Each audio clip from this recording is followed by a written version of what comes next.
I'm Pamela. I'm a student at Oxford Spies Academy. We're here in the Pitt Rivers Museum where I'm doing a podcast. The first time I entered the museum, I was confronted with a really dark and dim light, but also glistening, and I saw this weird demon-looking like head in the cabinet called Human Form in Art.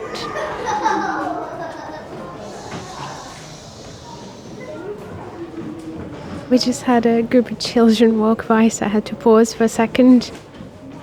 It's a really tall head with a really long neck, and it's brownish with some tints of white on it. And it has huge eyes and a huge nose and an even bigger mouth with many, many teeth. And it just looks like it's staring at you. It has really black, longish hair. Really thick hair that you'd see on African people. So that was my first thought of maybe it's from Africa, but as I found out doing my research, I was wrong. It's actually from Hawaii. I found out there was an image of a god, one of the Hawaiian gods, but I couldn't find that much information about it, and I want to know more. So I have someone from the Pitt Rivers Museum that's going to explain more things about it to me today. My name's Megan Backhouse. I work at the Pitt Rivers Museum in the Object Collections section. I wouldn't say I'm an expert on Hawaiian material culture, but I've done some work on this object because I've helped the joint heads of collections here at the Pitt Rivers on an ongoing repatriation request from Hawaii relating to this object in particular. So Megan, could you tell me a bit more about this request? The first request was made to the University of Oxford in 2015, then passed on to the Pitt Rivers Museum. It was made by the Office of Hawaiian Affairs in the state of Hawaii on behalf of the descendants of the chiefs whose mausoleum this object came from.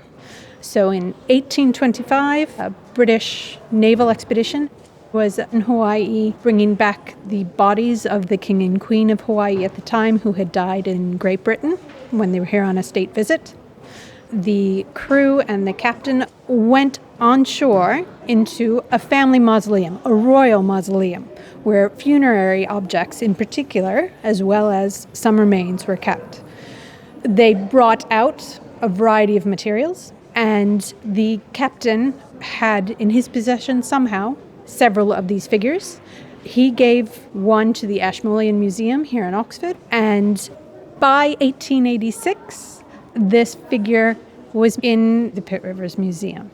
In 2013, an official from Hawaii was here visiting for other reasons and saw this figure on display. After that visit, the request for the return came. There has been some sharing of information between the Pitt Rivers and the Office of Hawaiian Affairs about documentation and information relating to the object, and the request is still open. Could you tell us more about the importance of this object to the people in Hawaii? I can tell you a little bit about it. I'm not an expert, unfortunately, but I can say it was once feathered, so it's often referred to as a feathered war god. Its proper name is an akula hulu manu. That's the type of object it is. I believe it would have been carried on battlefields in front of the army. So the king would have had this with him. I'm not sure standard is the right term, but as something with him to show power and royalty. That would make sense because when I was looking at images of the object online, I found out that it was supposed to have really vibrant red feathers, which have fallen off clearly because now it's just brown. And apparently it was also used in some way during funerals or during a burial of someone. I don't know if it was used in the funeral. It was kept in a mausoleum is the best way of describing it, where bones and other objects associated with chiefs in particular and their family were kept. And this was, I believe, above a almost altar where special objects would have been kept relating to one particular chief. So it has this black hair, and as you just mentioned, it was a personal belonging of a chief, supposedly. Was the hair from the chief or something like that? If you were defeated, the winning chief would have taken the head from you. So it isn't necessarily the hair of the chief or relatives of the chief, people from the family of the chief whose mausoleum it was in. It could have been from another chief. But I believe it could have been the hair of somebody associated with the person who made it or had it made. And what about its teeth? Those are dog teeth. They're not human teeth, but I don't know what kind of dogs or whose dogs they were, I'm afraid. Thank you.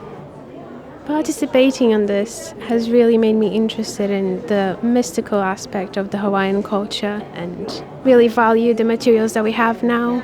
I think it's really important to keep them safe, especially when I was looking into the significance of the feathers and the birds, which are now extinct, so you can't create this anymore. It's gone forever if it's broken or damaged in any way.